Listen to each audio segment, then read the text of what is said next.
السلام علیکم۔ آپ سب سے یہ درخواست کرنی ہے کہ جن دوستوں نے ابھی تک ہمارے اس قرآن کی صحیح فہم دینے والے چینل کو سبسکرائب نہیں کیا ہے تو براہ مہربانی سبسکرائب کر لیں اور ساتھ میں گھنٹی کے بٹن کو لازمی آل پر دبائیں تاکہ آپ کو ہماری ہر آنے والی ویڈیو بذریعہ یوٹیوب نوٹیفیکیشن براہ راست آپ کو مل جایا کرے۔ شکریہ، بہت بہت شکریہ۔ اب پیغام کو آگے سنیں۔ السلام علیکم۔ ایک سوال آیا ہے کہ قرآن کے اندر کہیں اختلاف نہیں آنا چاہیے، یہ آپ کہتے ہیں، اور اس کے لیے سورہ نساء کی آیت کا حوالہ بھی دیتے ہیں، لیکن جو روایتی ترجمہ موجود ہے اس میں سورہ لقمان کی آیت نمبر 14، اگر اس میں آپ دیکھیں تو یہاں دودھ پلانے کی مدت 2 سال چھوڑا ہے، 2 سال رکھا ہے، اور یہی بات جب سورہ احقاف کی آیت نمبر 15 میں آتا ہے تو وہاں 30 مہینے آ جاتا ہے۔ تو کیا 2 سال اور 30 مہینے میں فرق نہیں ہے؟ تو آئیے آج اسی دونوں آیتوں کو سمجھ لیتے ہیں تاکہ بات واضح ہو جائے کہ یہ بات کیا ہے، اس کو کیا بنا دیا گیا ہے۔ اس وقت میرے پاس حافظ نذر احمد والا ترجمہ ہے، تو پہلے میں اس سے بتاؤں گا اور پھر اس کے بعد جو اپنی فہم سے بات ہے کیا حقیقت میں اس کی وضاحت کروں گا۔ تو سب سے پہلے سورہ لقمان آیت نمبر 14 یعنی 31 کی 14، 31 کی 14۔ وَوَصَّيْنَا الْإِنسَانَ بِوَالِدَيْهِ حَمَلَتْهُ أُمُّهُ وَهْنًا عَلَى وَهْنٍ وَفِصَالُهُ فِي عَامَيْنِ أَنِ اشْكُرْ لِي وَلِوَالِدَيْكَ إِلَيَّ الْمَصِيرُ۔ جو ان کا ترجمہ، اور ہم نے انسان کو تاکید کی اس کے ماں باپ کے بارے میں حسن سلوک کی، اس کی ماں نے کمزوری پر کمزوری جھیلتے ہوئے اسے پیٹ میں رکھا اور 2 سال میں اس کا دودھ چھڑایا کہ میرا شکر کرو اور اپنے ماں باپ کا میری طرف ہی لوٹ کر آنا ہے۔ تو یہاں پر جو یہ 2 سال میں دودھ چھڑانا لکھ رہے ہیں، یہ اصل میں آیت کہہ کیا رہی ہے؟ کیا واقعی یہاں دودھ کی بات ہو رہی ہے؟ تو یہ دیکھ لیں، اصل میں بات یہ ہے کہ درمیان سے ایک آیت لینے سے بات سمجھ میں بھی نہیں آتی، اور اگر آپ اس کا تسلسل دیکھیں تو یہ ہو ہی نہیں سکتا کہ پہلے تو لقمان نصیحت کر رہے ہیں کہ اللہ کے ساتھ شرک نہ کرو، اور اس کے بعد فوراً آ جا رہی ہے پیدا ہونے کا، اور پھر اس کے بعد پھر اگلی آیت پھر کہہ رہی ہے کہ وَإِن جَاهَدَاكَ عَلَىٰ تُشْرِكَ بِي مَا لَيْسَ لَكَ بِهِ عِلْمٌ، کہ اگر وہ جد و جہد کریں کہ تم مجھ پر ملاوٹ کرو جو تمہارے لیے اس کتاب کا ذرا علم ہی نہیں ہے۔ تو اب یہ بات کتاب کی اور بیچ میں اچانک یہ کیا آ گیا؟ تو پہلے اس آیت کو سمجھیں کہ یہ اصل میں ہے کیا۔ وَوَصَّيْنَا الْإِنسَانَ بِوَالِدَيْهِ، اور ہم نے انسان کو وصیت کیا، الانسان کر کے نہیں، خاص انسیت والوں کو، خاص انسان کو وصیت کیا اس کے سرپرستوں کی۔ والدیہ ماں باپ کی بھی کہتے ہیں، لیکن یہ سرپرست کے لیے بھی آتا ہے، تو آپ ماں باپ بھی کہہ سکتے ہیں اور سرپرست بھی کہہ سکتے ہیں، دونوں سے بات سمجھ میں آ جائے گی۔ حملتہ امہ وہنا علی وہن وفصالہ فی عامین ان اشکر لی ولوالدیک، حملتہ اس کا بوجھ اٹھایا، امہ اس کے ماخذ کا، یہاں ماں کی بات نہیں ہو رہی ہے۔ پھر وہن کہا جاتا ہے کمزوری کو، علی وہن کمزوری پر۔ اب یہ یہاں پر دیکھیں کہ یہ دونوں میں جو ہے وہ 2 زبر لگا ہوا ہے، تو یہ اس میں معرفہ نہیں بنتا ہے، اس میں نکرہ ہے۔ تو یہ ایک کمزوری ہے، کمزوری پر، اس کے بعد کیا ہوا؟ فصالہ، اور اسے کھول دیا۔ اب اس میں دودھ چھڑانے کیسے ہو گیا؟ فصل سے ہی تفصیل ہے، فصل سے ہی مفصل ہے، تو جب مفصل آتا ہے، تفصیل آتا ہے یا فصیل آتا ہے تو وہاں تو آپ کہیں بھی دودھ چھڑانا نہیں ترجمہ کرتے، تو اس کو آپ نے دودھ چھڑانے کیسے کر دیا؟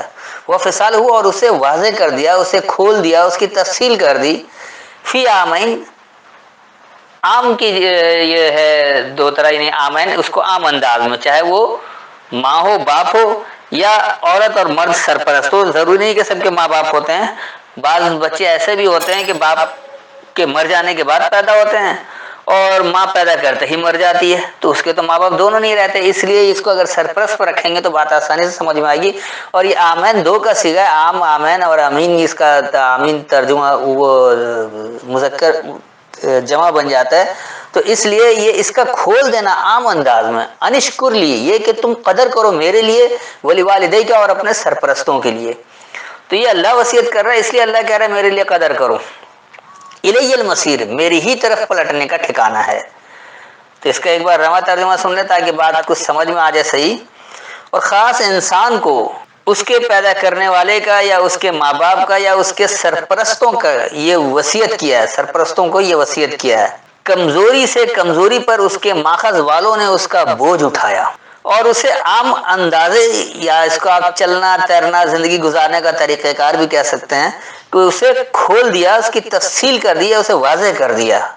فصال ہو کا مطلب ہی واضح کر دینا، تفصیل سے لے آنا یا اس کو کھول دینا۔ یہ کہ میرے لیے قدر کرو اور اپنے سرپرستوں کے لیے میری ہی طرف پلٹنے کا ٹھکانہ ہے، کیونکہ یہ اللہ حکم دے رہا ہے، اللہ ہی فرسٹ پرسن ہے، وہ بات کر رہا ہے۔ اب آئیے اسی کی جو دوسری آیت ہے سورہ احقاف، اور اس کی آیت نمبر ہے 15۔ وَوَصَّيْنَا الْإِنسَانَ بِوَالِدَيْهِ إِحْسَانًا حَمَلَتْهُ أُمُّهُ كُرْهًا وَوَضَعَتْهُ كُرْهًا وَحَمْلُهُ وَفِصَالُهُ 30 شهرا حَتَّى إِذَا بَلَغَ أَشُدَّهُ وَبَلَغَ 40 سَنَةً قَالَ رَبِّ أَوْزِعْنِي أَنْ أَشْكُرَ نِعْمَتَكَ الَّتِي أَنْعَمْتَ عَلَيَّ وَعَلَى وَالِدَيَّ وَأَنْ أَعْمَلَ صَالِحًا تَرْضَاهُ وَأَصْلِحْ لِي فِي ذُرِّيَّتِي إِنِّي تُبْتُ إِلَيْكَ وَإِنِّي مِنَ الْمُسْلِمِينَ۔ جن کا ترجمہ، اور ہم نے انسان کو ماں باپ کے ساتھ حسن سلوک کا حکم دیا۔ اس کی ماں اسے تکلیف کے ساتھ پیٹ میں اٹھائے رہی اور اس نے اسے تکلیف کے ساتھ جنا، اور اس کا حمل اور اس کا دودھ چھڑانا 30 مہینے میں ہوا، یہاں تک کہ جب وہ اپنی جوانی کو پہنچا اور ہوا 40 سال کا تو اس نے عرض کی، اے میرے رب مجھے توفیق دے کہ میں تیری نعمت کا شکر کروں جو تو نے مجھ پر انعام فرمائی اور میرے ماں باپ پر، اور یہ کہ میں نیک عمل کروں جسے تو پسند کرے، اور میرے لیے میری اولاد میں اصلاح کر دے، نیک بنا دے۔ بے شک میں نے تیری طرف تیرے حضور توبہ کی اور بے شک میں فرما برداروں میں سے ہوں۔ تو یہ تو ہے ان کا حافظ نظر احمد والا ترجمہ۔ اب دیکھیے یہ ہے کیا بات۔ وَوَصَّيْنَا الْإِنسَانَ بِوَالِدَيْهِ إِحْسَانًا، وہاں تھا دیکھیے وَوَصَّيْنَا الْإِنسَانَ بِوَالِدَيْهِ، صرف وہاں احساناً کا لفظ نہیں تھا، یہ احساناً ایک اضافہ آ گیا، اس کو کہتے ہیں تصریف آیات۔ تو ہم نے وصیت کیا، یعنی ہم نے حکم کیا، ہم نے یہ نصیحت کیا الانسان، خاص انسان کو، اس کے سرپرستوں کے احساناً، جو حسن سے نکلا، حسن کہتے ہیں متوازن، ہر چیز توازن میں ہو۔ ہمارے ہاں جو حسن کا معیار لیتے کہ بہت خوبصورت ہو، گوری چٹی ہو تو یا اس کے ہونٹ پتلے ہوں یا اس کی آنکھیں بڑی ہوں یا آنکھیں چھوٹی ہوں یا نالے یا وہ کالے ہوں یا پیلے ہوں، تو ہر ایک علاقے کے لحاظ سے حسن کا معیار الگ الگ ہے، وہ چیز نہیں ہے۔ حسن کہتے ہیں متوازن کو، ہر چیز توازن کے ساتھ ہو، جہاں توازن بگڑ جائے وہ حسن نہیں رہتا ہے۔ تو ان معنوں میں آپ سمجھیں گے تو بات اچھی طرح سے سمجھ میں آئے گا۔ تو ہم نے وصیت کیا انسان کو اس کے سرپرستوں کے خوب توازن کیا ہے، یعنی آپ اپنے سرپرستوں کے ساتھ کس طرح توازن کے ساتھ چلیں گے۔ حملتہ امہ کرہا ووضعتہ کرہا، اس کی ماں اسے تکلیف کے ساتھ پیٹ میں اٹھائے رہی اور اس نے اسے تکلیف کے ساتھ جنا۔ اب دیکھیے یہاں پر اٹھائے رہنا کا بھی لفظ نہیں ہے، حملت ہو اس کا بوجھ اٹھایا، ام ہو اس کے ماخذ کا کرہن کراہیت سے۔ یقینی سی بات ہے جب کوئی بچہ ہوتا ہے، کوئی بھی حرکت کرتا ہے، غلط حرکت ہوتی ہے تو جو اس کی دیکھ بھال کر رہے ہوتے ہیں، چاہے وہ والدین ہو، چاہے کوئی اور پالنے والا ہو جو سرپرست بن گیا ہو، چاہے وہ دادا دادی ہو، نانا نانی ہو، چچا چاچی ہو، کوئی خاندان والا ہو یا بغیر خاندان والا ہو، کوئی بھی اس کی پرورش کر رہا ہو، تو یہ ضروری نہیں کہ صرف ماں باپ ہی ہو، تو وہ اس سے ان میں کراہیت بھی ہوتی ہے۔ کرہن جو ہے کراہیت ہے، تکلیف نہیں ہے، کری اسی سے نکلا ہے، اس میں ناپسندیدگی بھی ہوتی ہے۔ تو اس نے جو بوجھ اٹھایا اس کے ماخذ کا ناپسندیدگی سے، وہ وضعتہ کرہا، اور اس نے جو بنا کر دیا تھا وہ ناپسندیدگی تھی۔ بچہ بنا کر دے دیتا کچھ بھی، کیونکہ ابھی اسے عقل نہیں ہے، شعور نہیں ہے۔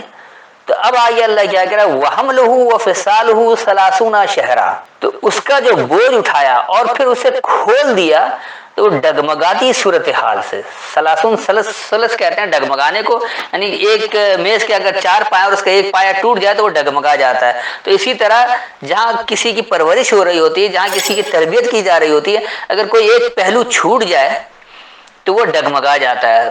اور شہر کہتے ہیں صورتحال کو، یہ میں کئی دفعہ وضاحت کر چکا ہوں۔ تو اس کا بوجھ اٹھانا اور اس کا کھولنا جو ہے وہ ڈگمگاتی صورتحال کا ہے۔ یہی بات جب سورہ لقمان میں تھی تو وہاں فی عامین کہا تھا، وہ فصال فی عامین، یعنی اس سے انہوں نے کہہ دیا کہ 2 سال دودھ پلانا، جبکہ 2 سال نہیں، عام انداز 30 شہرا اور عامین جو ہے تصریف آیت کے ذریعے ایک ہی بات ہے۔ تو اس سے بات سمجھ میں آتی ہے کہ 30 شہرا کیا چیز ہے، فی عامین ہے، یعنی عام انداز میں اسی کو کہا ڈگمگاتی صورتحال میں، اسے کھولا ہے، اسے واضح کر دیا ہے، اسے اچھی طرح سمجھا دیا ہے۔ فصل کہتے ہیں کھول دینے کو، واضح کرنے کو، یا اچھی طرح سے اس کو بیان کر دینے کو۔ تو یہاں سے بات بہت واضح ہے کہ یہ عامین اور ثلاثون شہرہ جو ہے دونوں ایک ہی بات ہے۔ اس کے بعد آتا حتی اذا بلغ اشدہ، یہاں تک کہ جب وہ پہنچ جائے اپنی شدت کو۔ اب انہوں نے جوانی لکھ دیا، پھر اس کے بعد کہ وہ بلغ 40 سنتن، اور جب 40 سال کا ہو جائے تو کیا 40 سال سے پہلے آدمی جوان نہیں ہوتا ہے؟ یہ بھی ایک عجیب سی بات ہو جاتی ہے۔ اور سورہ لقمان اس کا ذکر ہی نہیں، کیونکہ وہاں پر حملت امہ وہنن لکھا تھا، اور یہاں ووضعت حملت امہ جو ہے کرہن یہاں پر کر دیا۔ تو یہ وہنن اور کرہن بھی ایک ہی چیز ہے، وہنن کمزوری، کرہن کراہیت، لیکن جس میں کراہیت ناپسندیدگی اسی میں کمزوری ہوتی ہے، تو اس کمزوری سے اس کا ماخذ اٹھایا تھا، اور یہاں پر کراہیت سے ماخذ اٹھایا۔ اب یہاں پر جو آ رہا ہے کہ یہاں تک کہ جب وہ پہنچ جائے اپنی شدت کو اور پہنچ جائے مضبوط ترین طریقہ کار کو، 40 ربع کے مضبوط کو کہا جاتا ہے، تو 40 انتہائی مضبوط، اور سنتن سے سنت اسی سے نکلا ہے، طریقہ کار ہے۔ اس کے بعد پھر یہ کیا کہہ رہے کہ قال رب اوزعنی، کہا اے میرے رب مجھے توفیق دے، ان اشکرا نعمتک، یہ کہ میں خوب قدر کروں تیری نعمت کی۔ اللہ کی نعمت اللہ کی کتاب ہی ہے، اللہ نے جو ہدایت دے رکھی ہے سب سے بڑی نعمت یہی ہے، الکتاب سب سے بڑی نعمت ہے۔ تو کہا مجھے توفیق دے یہ کہ میں تیری نعمت کی قدر کروں، التی انعمت علیہ، وہ جو کہ تو نے ہم پر انعام کیا ہے، یقین اللہ کا خاص انعام ہی اللہ کی کتاب ہے، ہدایت کی کتاب ہے۔ وعلی والدیہ، اور یہ ہمارے سرپرستوں پر بھی کیا تھا، یعنی جس نے پرورش کیا ہے، چاہے وہ ماں باپ ہوں، رشتہ دار ہوں، کوئی بھی ہو۔ وان اعمل صالحا، اور یہ کہ خوب عمل کروں مکمل صحیح، ترضا ہو تجھے راضی کرنے والا، واصلح لی، اور میرے لیے اصلاح ہو جائے یا میں ٹھیک کر لوں اپنے لیے، فی ذریتی، جو میرے پھیلانے والے بھی ہیں۔ ذریت کہتے ہیں پھیلانے کو، اسی سے اس لیے اولاد کو بھی ذریت کہی جاتی ہے کہ وہ نسل پھیلاتی ہے۔ انی تبت الیک، بے شک میں متوجہ ہوتا ہوں تیری طرف، وانی من المسلمین، اور یہ کہ میں سلامتی دینے والوں میں سے ہوں، یعنی بے شک میں سلامتی دینے والوں میں سے ہوں۔ اب اس کا رواں ترجمہ دیکھنے تاکہ بات انتہائی واضح ہو جائے۔ اور ہم نے علی انسان، یعنی خاص انسیت والے کو، اپنے سرپرستوں پر خوب اچھائی، یعنی خوب متوازن حسن کارانہ سلوک کا حکم کیا۔ وہ کراہیت سے اس کے ماخذ کا بوجھ اٹھاتا ہے اور اسے کراہیت سے مکمل کر کے دیتا ہے، اور ڈگمگاتی صورتحال سے اس کا بوجھ اٹھانا اور اس کا کھولنا، یعنی اسے واضح کرنا ہے، تفصیل بتانا ہے، یہاں تک کہ جب وہ اپنی شدت کو پہنچا، یعنی خوب مضبوط طریقہ کار کو پہنچا، کہتا ہے اے رب مجھے توفیق دے یہ کہ میں تیری نعمتوں کی قدر کروں، اور جو کہ مجھ پر اور میرے سرپرستوں پر تو نے انعام کیا ہے، اور یہ کہ میں تجھے راضی کرنے والا مکمل صحیح عمل کروں، اور میرے پھیلانے والوں میں میرے لیے خوب صحیح کر دے، یعنی خوب اچھا نتیجہ دے یا مکمل کر دے۔ بے شک میں تیری طرف متوجہ ہوتا ہوں، اور بے شک میں سلامتی دینے والوں میں سے ہوں۔ تو یہ ہو گیا اس کا ترجمہ۔ میرے خیال میں بات واضح ہو گئی ہوگی کہ یہاں پر کہیں دودھ پلانے یا وہ 2 سال یا 2.5 سال کی کوئی بات نہیں ہو رہی ہے، تو وہ روایتی ترجمے کی وجہ سے، کیونکہ لوگوں نے اللہ کے کلام کو غیر اللہ کے کلام کے ذریعے سمجھا ہے، روایتوں کو فٹ کرنے کے لیے انہوں نے ترجمے کو فٹ کر دیا ہے۔ اگر روایتوں سے آپ ہٹیں گے، خالص قرآن کی بات سمجھنا چاہیں گے، تو آپ کو یہیں سے مل جائے گا۔ اور یہ دونوں آیتیں ایک دوسرے کی تصریف بھی ہے، آپ کو اسی میں مل جائے گا کہ یہ کیا ہے۔ جیسے کرہوں اور وہنن ایک مل گیا، اسی طرح یہ ثلاثون شہرہ اور فی عامین آپ کو یہ تصریف آیت کے ذریعے مل گیا۔ تو اس طرح آسانی ہوتی ہے کہ اللہ کی بات کو اللہ کی کتاب سے ہی، اللہ کے کلام سے ہی سمجھا جائے۔ امید ہے یہ وضاحت ہو گئی ہوگی، پھر بھی کوئی سوال ہو تو بعد میں پوچھ سکتے ہیں۔ السلام علیکم۔